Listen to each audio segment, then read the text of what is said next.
My name is Jessica Verghese. For those of you who don't know me, I am the Justice, Equity, Diversity, and Inclusion Chair for ANHE. We do these monthly calls. Our committee does a couple of different things, but today we have a guest speaker coming in. Sarah Bucic is a policy analyst with Annie. In her work, she focuses on outreach to current administrative officials and legislators around our climate policy initiatives. She's been an RN since 2001, with her advocacy grounded in her local community, working on successful state level legislation centered on lead poisoning prevention in children. Sarah has a master's in psych mental health nursing from UPenn and a postmaster's from University of Maryland in community and public health nursing. So I hand the stage over to Sarah. Thank you so much, Jessica. And I really appreciate you, Jeremiah, and Hannah inviting me to speak today. There is a lot to unpack with the current federal, so I will dive right in. Just give me one moment here just to readjust my slides.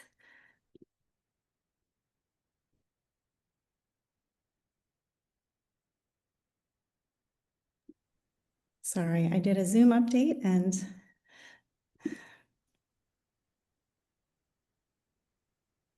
No worries. I apologize. Okay. I will go ahead from here. So as Jessica said, I've been a nurse for over 20 years, and I've been at ANHE for about 4 years now. And we started working, I started working during the prior presidential administration, and we were working on Build Back Better and policies related to that. Things have certainly changed since then. Just go ahead. So we are going to cover some of that today and kind of see the changing landscape and see what ANHE has been doing and what we still can do in areas where we can really affect change. So just to give you a little bit of background, the environmental justice space, I'm going to start with environmental justice because that was a big part of the last administration. There were actually a number of policies that President Biden had put into place that funded and supported environmental justice work and diversity, equity, and inclusion work. But this actually dates back to the 90s under President Clinton, when he signed the executive order for federal actions to address EJ in minority populations and low-income populations. And then under the last administration, President Biden he issued an executive order on tackling the climate crisis at home and abroad, which amended the 1990 executive order. And that also established Justice 40, which was pretty groundbreaking. So Justice 40 was where 40% of the benefits from certain federal programs would be reinvested into disadvantaged communities.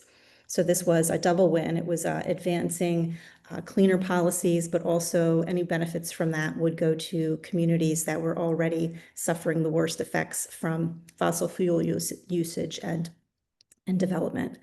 And then President Biden also instituted through an executive order in 2023 a whole of government approach, which really was something that required each silo in our government to really talk to each other and really incorporate environmental justice principles into their work.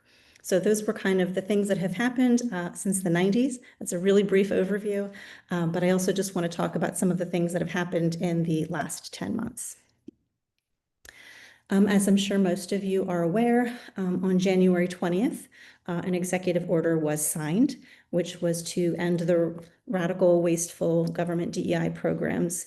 And this essentially terminated a lot of the programs that had been happening under the prior administration. This subsequently created an immediate releasing of a number of employees. The EPA Environmental Justice Office was completely eliminated. There was excessive amounts of canceling and rescinding of grant funding for EJ initiatives.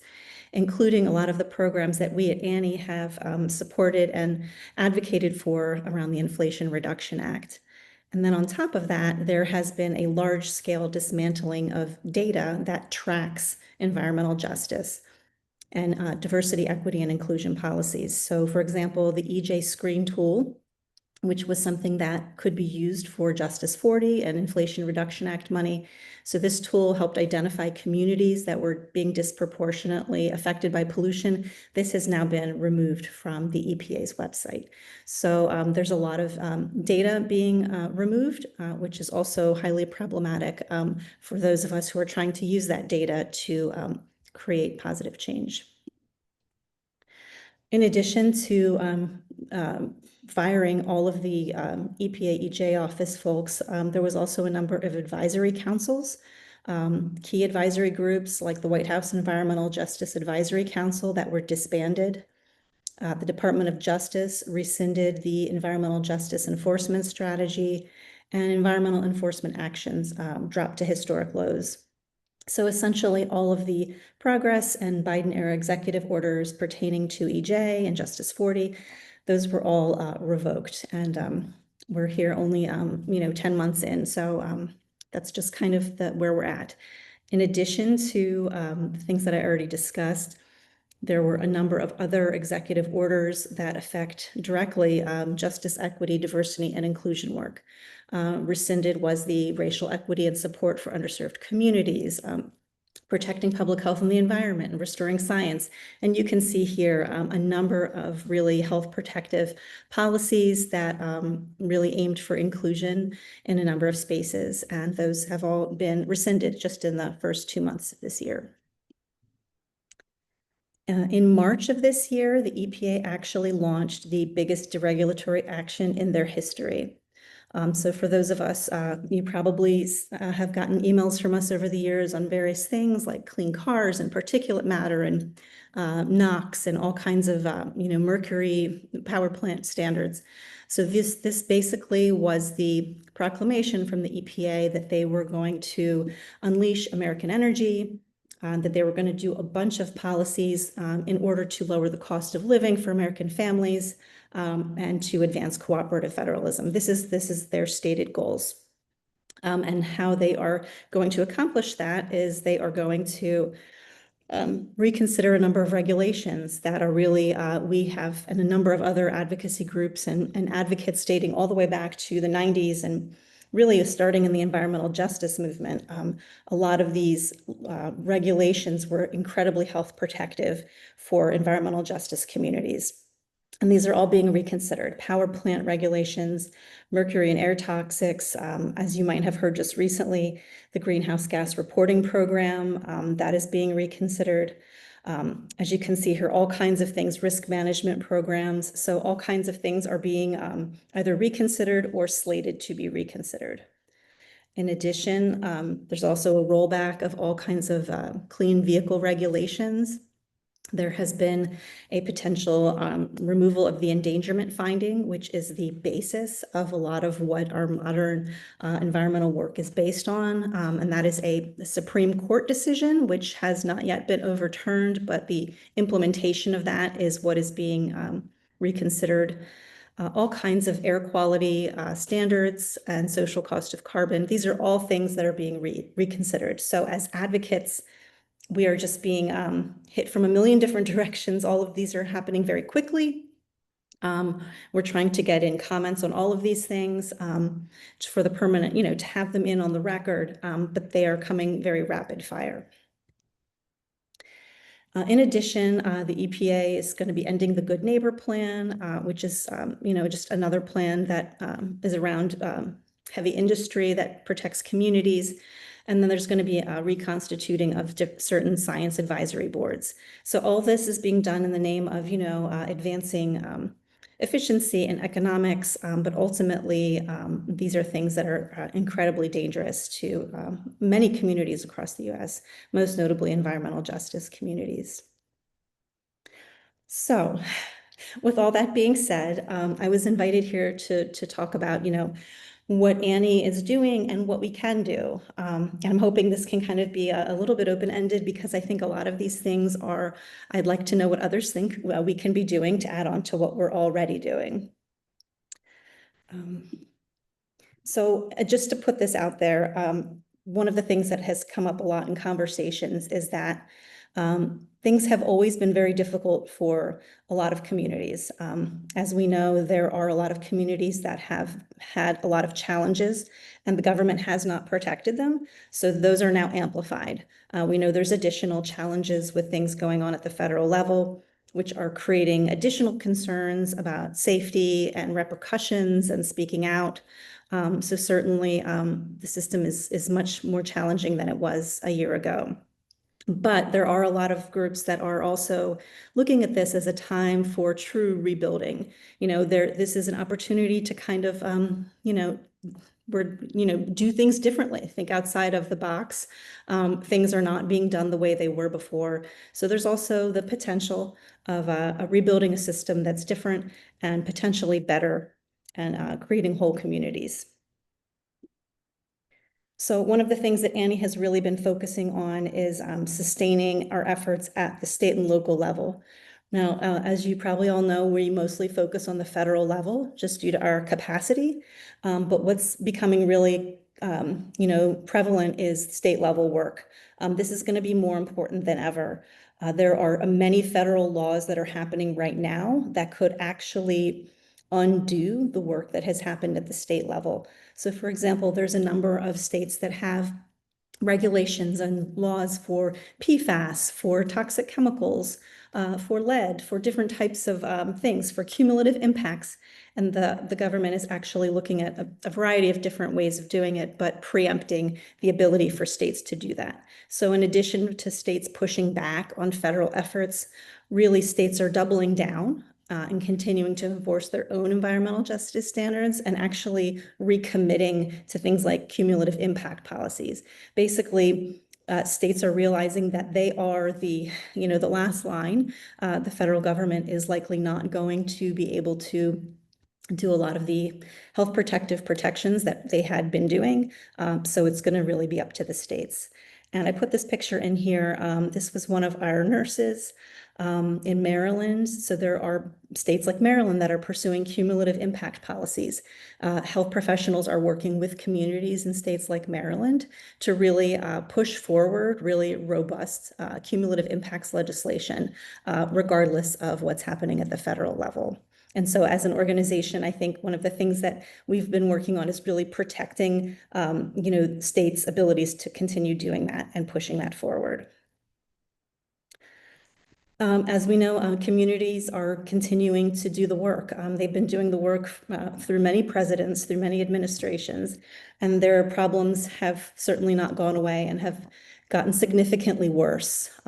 So one of the things that we do at ANHE is we're part of the Coming Clean Network, which is actually a network of a lot of other like-minded organizations that are committed to environmental justice.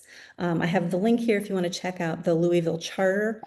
It's actually one of those opportunities of kind of recreating things in a new way, looking at fossil fuel usage, not just where it's utilized, but where it's made and where it ends up when it's finished being used, and kind of looking at the full life cycle and how do we create communities from, extraction to disposal that are healthier and that are not, victimized by, regulation in fossil fuels.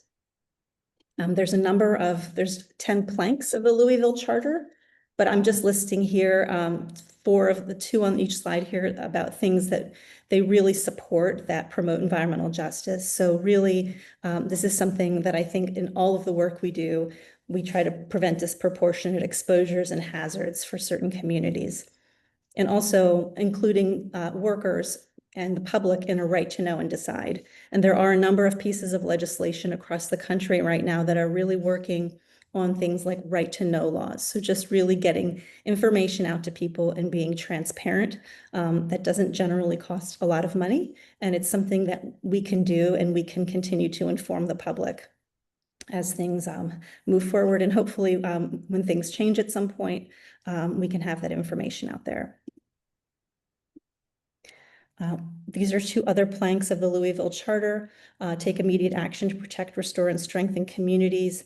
We really want to make sure that we're, raising our voices as nurses for communities that are really impacted by chemical hazards. There are a number of things that are being removed by the current administration that really place communities around heavy industry at risk. So as nurses, really using our voices to protect those communities, of course, with their, with their guidance and their leadership. And also, we want to continue working forward with a sustainable economy so that we're not just, playing whack-a-mole essentially, and that we're trying to actually create an equitable solution with the other types of energy that we're looking at. As nurses, one of the things that we also can work on is, looking at the rules that are on the books and actually making sure they're being implemented and enforced. There are a lot of attorney generals across the country that are, taking a lot of action against polluters, and there's a lot of state regulators who are really seeing this as their time to really shine and really stand up as federal regulations get rolled back, not just in the environmental justice space, but as in diversity, equity, and inclusion.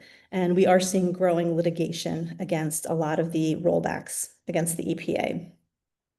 And we're also seeing communities that have been working on these things for decades, really continuing their action, and really, as I said, doubling down as these environmental threats get combined with a number of other threats. So I guess I really wanted to look at what ANHE is doing and the things that we're doing in this current environment. I was asked to speak about our JEDI wins, and I think one of the things that, in speaking with Hannah, really the regional forums are going to be really more important than ever. As I've mentioned numerous times, the federal landscape is really dramatically shifting very quickly. And so I think having these local pockets where we have nurses that can really work on more localized state level work is really going to be a huge opportunity. We know that ANHE Latino America has been expanding. We have in the past and up through the present year, we have funding through the Mosaic grant for minority nursing associations. So we actually were able to give grants to groups like NAHN, the National Association of Hispanic Nurses, for their state chapters and environmental work. And as I was saying, really, we're looking at a much bigger focus on supporting state level work so that those can really be strong and we can preserve the laws that are already there. Some additional things that we have really, increased since January. We have, last fall, we started something called healing circles. And this is really a space where people can come and kind of talk about and, and sit with a lot of the things that are happening. Nursing is always incredibly difficult. There's always a lot of really challenging things in nursing. And I think these are really difficult times for us. So the Healing Circles is just another opportunity where nurses can show up, and it's a judgment-free zone where it's very safe, and it's a great thing if you haven't tried one. We meet the second Tuesday and the fourth Tuesday of every month. And the people who run those groups are trained Healing Circle leaders. So, and most of you are familiar with the Environmental Health Fellowship.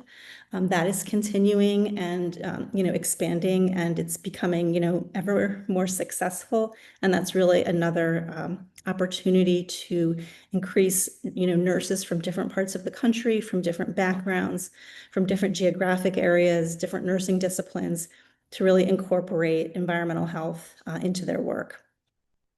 On top of that, I'm sure most of you know that every ANHE forum and committee, and we have 6 of them, has been given the task to come up with a SMART goal. So essentially, we are having all of our forums and committees look at, JEDI work and really incorporate it. We don't want it to be an add-on. We want it to be part of all the work we do, intentionally including it. And then we've also, this may seem like a small thing, but we are trying also to add back the information that's being removed. We have a lot of people in our network who are saving data, who are saving information from websites, and we're trying to put that all in one place on our website so that as people go through and they see the information being removed, that we still have all of that good historic information to be able to find it. Our nursing collaborative, which we've had since 2016, it's now from 16 groups, it's now 24 groups. And I want to say that our program manager, Annie, has done a fantastic job in really bringing in a lot of different nursing groups. A lot of new organizations have joined, including the National Black Nurses Association, the Philippine Nurses Association of America. We have a number of nursing groups that were not part of our collaborative before that are now part of it, and that really makes us a lot more stronger and unified. And a lot of this came out of the work of our program manager, who is just doing amazing work and doing a lot of intentional collaborations. And this is Milagros speaking at the National Association of Hispanic Nurses at the convention, and then also speaking during Climate Week. Really, Annie being present in these new spaces is really exciting and developing new relationships. And as that collaborative grows, a lot of that stems out of the work that Milagros did on the White House CEQ roundtable last year, where we really had an amazing group of diverse nurses who represent a lot of diverse backgrounds, who came and spoke about their experiences with climate. So a lot of really great work has stemmed from that. There are some areas where I think this is just what I have come up with looking at things. We have our groups working on SMART goals. I think if we could, follow up with folks as they work through those SMART goals and, kind of see where those forums are at, I think that would be incredibly helpful. I know that the regional forums are also looking at potential expansion into places like Puerto Rico and the Virgin Islands. I believe they're still looking for a regional forum leader. And also one of the things that has come up numerous times is having multilingual materials.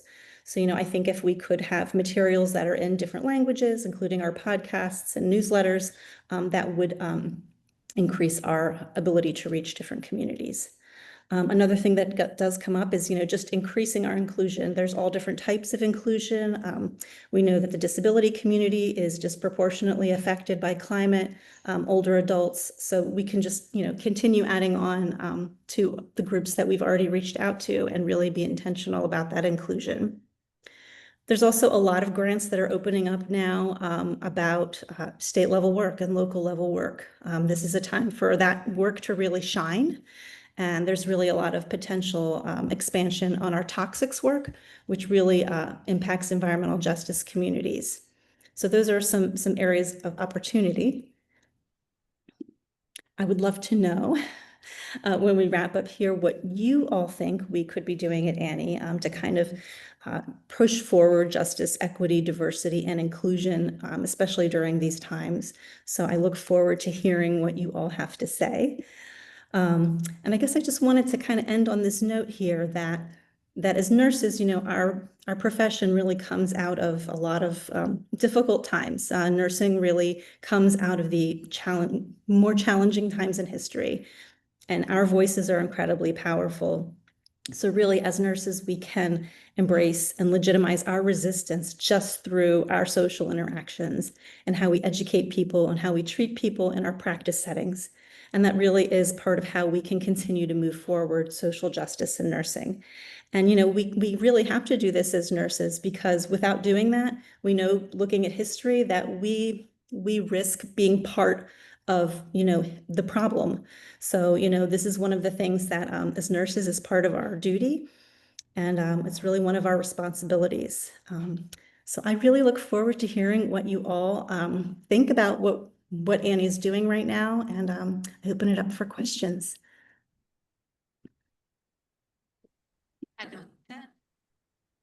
Thank you so much, Sarah. This was amazing.